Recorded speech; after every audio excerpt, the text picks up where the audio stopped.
Leland, why is Beijing doing this now? Well, I think that it's tempting to look at this through the prism of U.S. China relations, and certainly there's an element to this. But the reality is that in September, Hong Kong has legislative council elections. And just like the lower elections that were held a number of months ago, pro-Beijing forces look like they're going to do very, very poorly.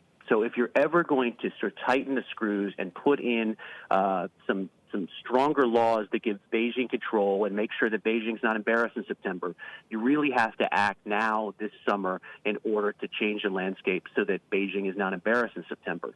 So a combination of what's happening externally and what's happening in Hong Kong domestically has created this window where Beijing has to act and probably act aggressively if it wants to change what's going to happen in the fall. And it looks like that's what it's doing right now.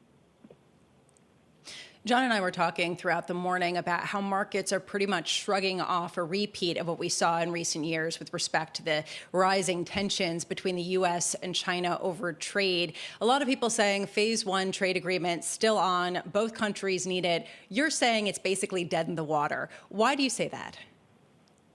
Well, look, when people hear sanctions, they're right to sort of roll their eyes a little bit, say how meaningful are these sanctions going to be? Is the Congress or is President Trump really going to sanction some very high-level Politburo members with freeze their assets, do some big-time moves on the sanctions side? Probably not, at least right now. So they're right to not take sanctions too seriously quite yet. But the special status is a really big deal, and if the United States pulls that back, then it changes the U.S. China relationship quite significantly.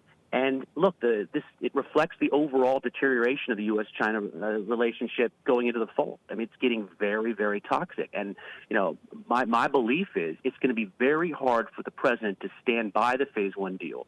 When he's not seeing the deal fulfilled, he's going into a very rough election season. China's the topic of the day. Who's meanest to China is the guy who's going to win this.